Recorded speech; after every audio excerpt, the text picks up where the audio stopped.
Hammaga salom qizlar. Bugun sizlar bilan yana bugungi videoda sizlar bilan men ko'rgan top 10 ta dramalarimni birdan 10 gacha baholaymiz. O'zi bu videoni hozir men olib lekin keyin ayrim bir sabablarga ko'ra qarasam, hozir sizlar ko'rsanglar bo'ladi mana. Mana shunaqa qilib qotib qolyapti videolarim. Men qancha harakat qilyapman-da video olishga, anaqa qilib, ideyalar qidirib, topib video olishga harakat qilyapman, lekin ko'p narsa menga to'sqinlik qilyapti. Ya'ni telefonim qotib qolyapti, chunki men oynani oltida olaman, bilasizlar. Oynadan bo'lsa quyosh tushyapti-da, boya qo'ymaгаnim, jaluzini yopmaganim hisobiga quyosh tushgani uchun telefonim ham qizib, ham qotib qolib, shunaqa qilib videoyim nekачественный bo'lib chiqqanda. Xullas, hozir endi oynani yopib, jaluzini yopib, telefonim ozgina konteyner tagida sovutib kelib, bo'tga ventilyator yoqib qo'ydim, что telefonim sovib tursin deb, ya'ni qizib ketsa, videolarim shunaqa qotib qolyapti-da. Shuning uchun shunaqa qilib qo'yib qo'ydim qizlar. Endi xudo xolisa bu video chiqdi degani, bu men eson-omon bu videoni oldim degani. Vot qizlar. Shunaqa qilib bugun 10 ta dramani men ko'rgan, eng yaxshi ko'rgan dramalarimni olganman ko'proq. O'sha dramalarni birdan 10 gacha baholaymiz va unga ozgincha qisqa sharhlar aytib ketaman va sizlar videoni oxirida hozir aytayotgan dramalarimdan qaysilarini ko'rgansizlar va sizlarga bu dramalar qanchalik yoqadi, shularni ham yozib qoldirsanglar xursand bo'lgan bo'lardim. Va qizlar, bu videoni ikkinchi qismini chiqishini men juda ham xohlayapman. Agar sizlar ham shuni xohlasanglar, kommentariyaga ikkinchi qism chiqsin yoki keyingi qism bo'lsin deb yozib qoldirsanglar, albatta ikkinchi qismni ham chiqaraman qizlar. Chunki men o'zim juda ham chiqargim kelyapti. Chunki ko'rgan dramalarim ko'p, prosta men kamroq oldim-da. 10 tasini oldim. Chunki video juda ham uzun bo'lib ketsa ham bo'lmaydi qizlar. Shunaqa qilib, unda videomizni boshladik. Rosa shunaqa degim kelardi bugun dedim. Birinchi dramamiz bu Dozoqdan kelgan sudya. Bu dramani ko'pchilik ko'rgan bo'lsa kerak. Men shaxsan o'zim bu dramani 53 marta yoki 4 marta ko'rib tugatganman. To'g'risini aytsam, yaqinda yana bir marta ko'rib tugatdim. Men shunaqaman, agar menga drama yoqsa, u drama yoqsa, o'ziga qiziqtira olgan bo'lsa, ya'ni o'sha dramani men qayta necha marta bo'lsa ham ko'rishga tayyorman qizlar. Shuning uchun ham yaqinda yana bir marta ko'rib tugatdim. Albatta menga juda ham yoqadi. 10 dan 10 beraman. Ya'ni bu eng zo'r natija deganim. Menga juda ham yoqadi bu drama, chunki qiziqarsiz qismlari ham yo'q.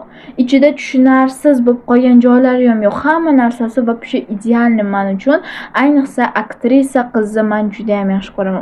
Qasos bilan bog'liq, ya'ni dozoqdan keladi va odam o'ldirgan qotillarni o'ldirib dozoqqa jo'natish kerak bo'ladi va u sudya bo'lib ishlagani uchun sudda ularni jazosini yengil qilib chiqarib borib, o'zi o'ldirib va yana dozoqqa tushiradi. Xullas shunaqa drama. Ikkinchi dramamiz bu Yorqin tarvuz. Yorqin tarvuzni ham ko'pchilik ko'rgan bo'lsa kerak. Bu dramani men ancha vaqt oldin ko'rganman. To'g'risini aytsam, ancha voqealari esimdan chiqib ketgan. No, esimda boricha aytaman, короче, eshitmay qoladi. Ya'ni soqov bo'lishadi, bitta soqov oila bo'lishadi. Ularning o'g'li musiqaga qiziqadi, lekin otasi musiqachi bo'lishini xohlamaydi. Keyin u bola o'tmishga tushib qoladi va o'tmishda ota-onasini anaqa o'zi birga qilib qo'yadi. Keyinchalik ular juda ham boy va baxtli bo'lishadi dramaning oxirida. Menimcha bu dramaga men 10 dan 8 bera qolay. Yaxshi drama, zo'r drama, no.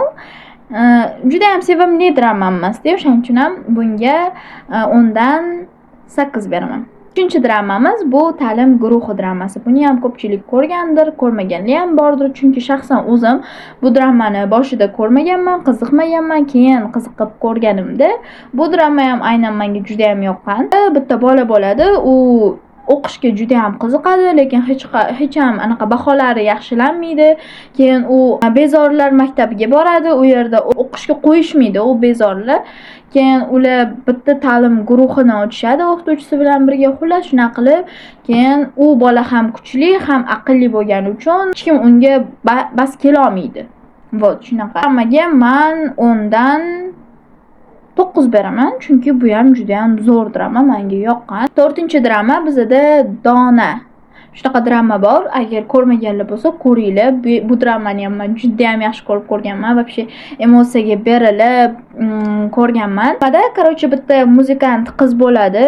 Uni bilmayman, prodyusermi kimdir anaqadan chiqarib yuborgan bo'ladi guruhdan.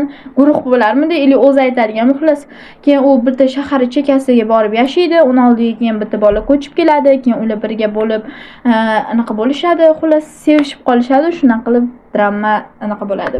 Tugaydi. Tugamaydi, keyin u qiz yana anaqasiga qaytadi, yana musiqasini boshlaydi, keyin u bolani bilan baribir oxirida birga bo'lishadi. Xullas qizlar. Dramaga men 10 dan 9 beraman. Bu drama menga juda ham yoqqan. Yaxshi drama, ko'rishga arziydi. Ko'rib ko'ringlar agar. 5-inchisi bu Chiroqlar do'koni. Bu dramani ham ko'pchilik ko'rgan bo'lsa kerak. Ko'rmaganlar diqqatiga, menga uncha yoqmagan bu drama.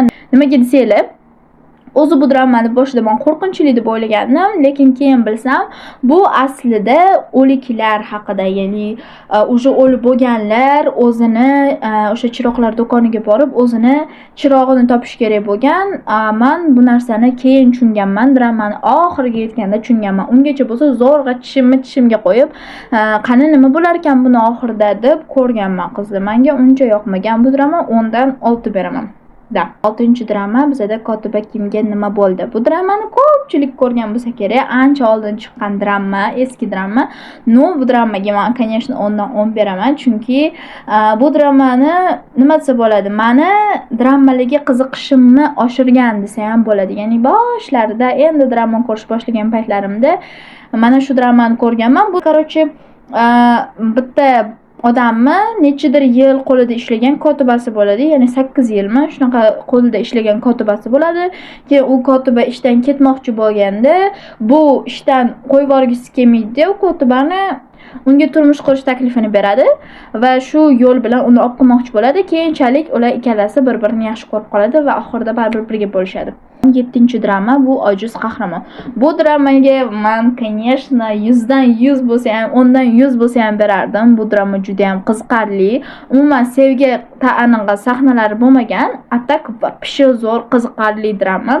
Nima desa bo'ladi? Bunda ko'proq jang, urush bo'ladi ko'proq. Keyin do'stlik ko'proq aks ettirilgan. Bu drama ham menga eng sevimli dramalarimdan.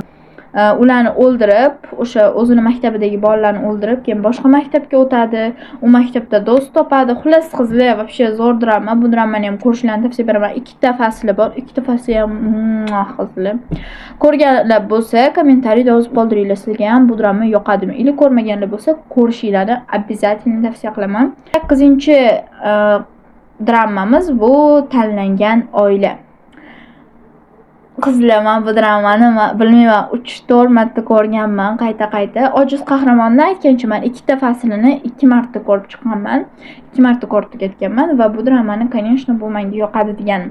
Kotiba kimga nima bo'ldini ham men adashmasam bir 4 martami ko'rib tugatganman.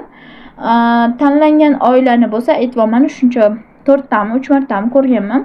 Bu dramada, короче, bitta qizi, onasi yo'q bo'ladi va uni oldiga singlisi o'lib qolgan bitta oila ko'chib keladi. Dadasi, onasi va o'g'il ko'chib keladi va u onasi, onasi o'sha o'g'li aybdor deb o'ylaydi singlisini o'lganiga va ular ko'chib kelgandan keyin janjal bo'ladi va u bolasini tashab ketadi u ona va buni dadasi bilan qizi, buni dadasi bilan o'g'li birga yashay boshlaydi. Keyin bo'lsa bu qizi dadasiga bitta ayol keladi va ular uchrashadi, bir marta uchrashadi va uni bolasi bo'ladi, o'g'li bo'ladi.